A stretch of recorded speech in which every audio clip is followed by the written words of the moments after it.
Big day yesterday in the Big Ten. There was some interesting games going on, a lot of close games, and then some blowouts.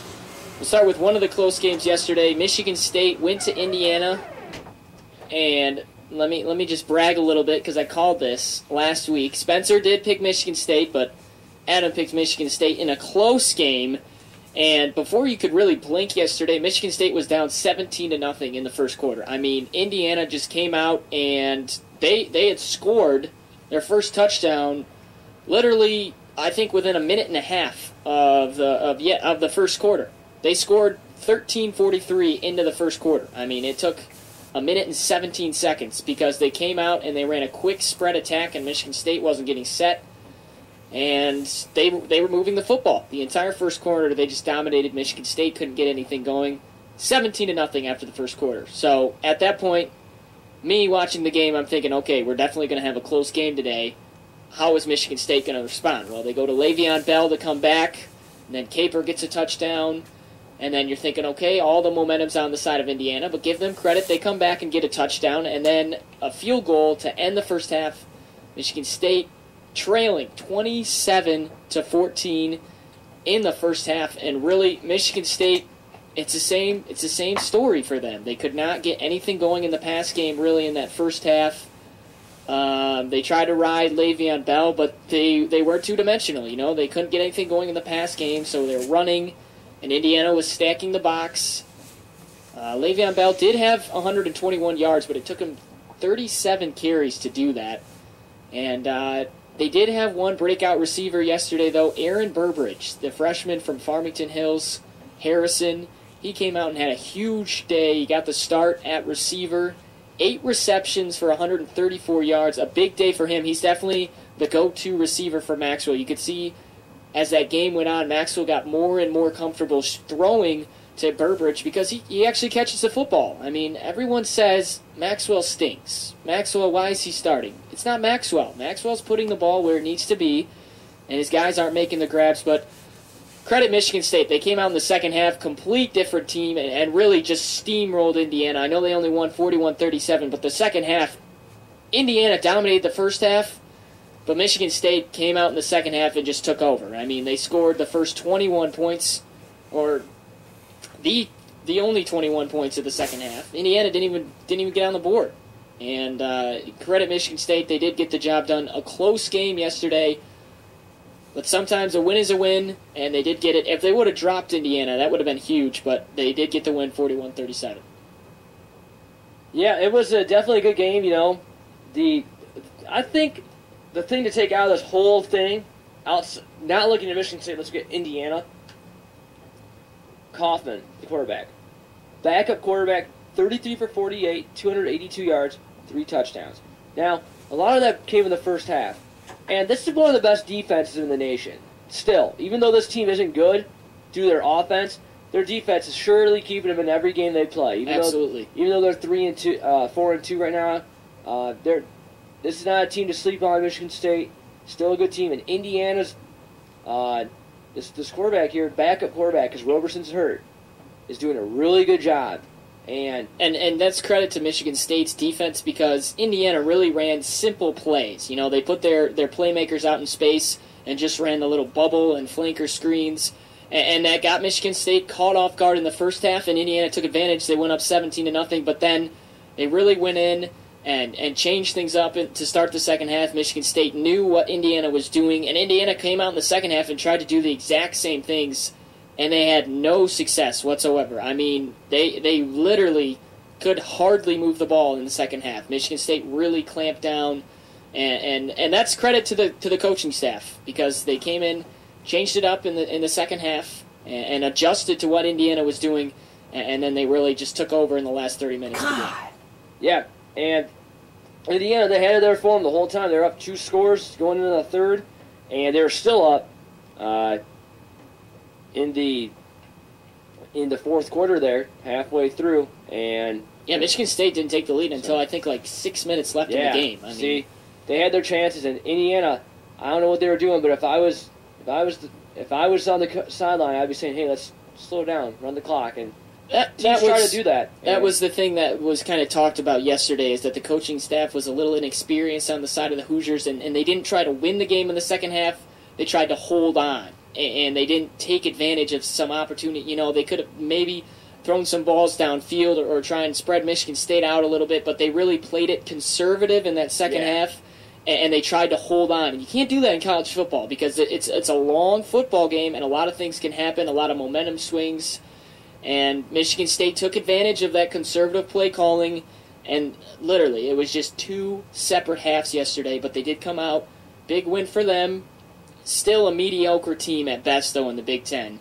And they have to figure out that offense, but a positive key yesterday was Aaron Burbridge. I mean, that was big. He's a freshman, and he didn't look like a freshman yesterday. He made some tough grabs, some third downs. He made some plays, so if they can get him going and that offensive line, it still needs work because the Hoosiers were getting some pressure yesterday. They got a couple sacks, but a win's a win, and they'll take on Iowa at home next week. Let's move over to Michigan.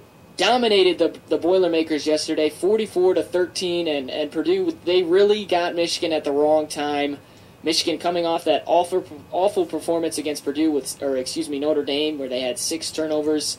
This game was over in the second quarter. I mean, Michigan came out, first 2 drives, took it down the field, 14-0. They just bled the clock. I believe they got the ball. They forced Purdue into 2 3-and-outs. Purdue didn't get a first down until the second quarter. Michigan bled the clock down. 2 long touchdown drives, went up 14-0. Purdue driving a little bit down the field on Michigan, and they went for it on 4th and 2, and then it was picked off by Raymond Taylor. He took it 63 yards to the house, and it was 21-0 in a blink. Right there, just like the Indiana game, but you could see that Purdue was not going to come back. I mean, Michigan's defense yesterday was excellent. The run game, I think they allowed 56 yards on the ground against a good Purdue team. They put up good numbers throughout the season. Kawan Short, B.J. Gaston, the 2 middle guys in the defensive tackle spots for Purdue, non-existent yesterday. I mean, Michigan's offensive line pretty much dominated them when Denard was running the ball.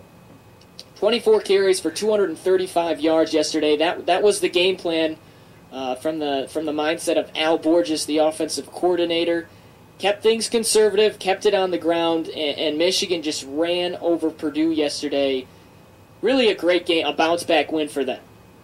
Yeah, Michigan really needed that one. I mean, when Denard Robinson goes into South Bend and actually has the worst game of his career, hands down, and pretty much makes a fool of himself. Now, I know he's pretty. I think Tony Romo last week decided to look at Denard Robinson's game film from Notre Dame game, and because they were both throwing to the other team, like they thought, I don't know what they were thinking. Each of them were throwing. I think they each threw the same amount of interceptions, about 4 or 5. Yeah. And anyways, going on about Denard Robinson there, he's a good player, but I think when he gets flustered, and just like almost all players have this happen, when they get flustered, they unravel, and everything bad, Pandora's box opens up, and the defense and special teams, because like when you're quarterback, if you're built on your quarterback like Michigan is, because they are built on Denard Robinson over the past few years, and when something bad happens with Denard, the whole team feels it, and well, definitely the full offense. I mean, the whole offense, because sure, he is the offense right now. Yeah. I mean, whether he's running or throwing, that's the one thing. A couple things that you want to take out of this game for Michigan on a negative side. They didn't get the run game going yesterday. I mean, Fitzgerald Toussaint, he last year his breakout game was against Purdue. He had over 100 yards. This year, 17 rushes for 19 yards. And some people waking up this morning, they're thinking, hey, is he still our guy? Because Thomas Rawls came in late yesterday and had 4 carries for, I believe, 33 yards. He made some nice runs. And he broke some tackles, scored a touchdown late. Again, that's against the scrubs, but I think this week in practice, definitely there will be some more competition, and Thomas Rawls will get some more looks because Michigan has to have that dual threat run attack of Robinson and a running back to take some of the pressure off Denard. I mean, he can't do it all. We saw that didn't work under Rich Rodriguez. He's got to have some help. He didn't throw the ball much yesterday, 8 for 16, but the good thing, he didn't turn the football over through the air. They did have one fumble exchange, but a good day for him. it's clear to me that when Michigan wins, it's when Denard Robinson doesn't get pressured. I mean, Notre Dame pressured him and put him in bad situations. Yesterday, a couple times, he did get pressured, and to his credit, he threw the football away instead of throwing it to the other team.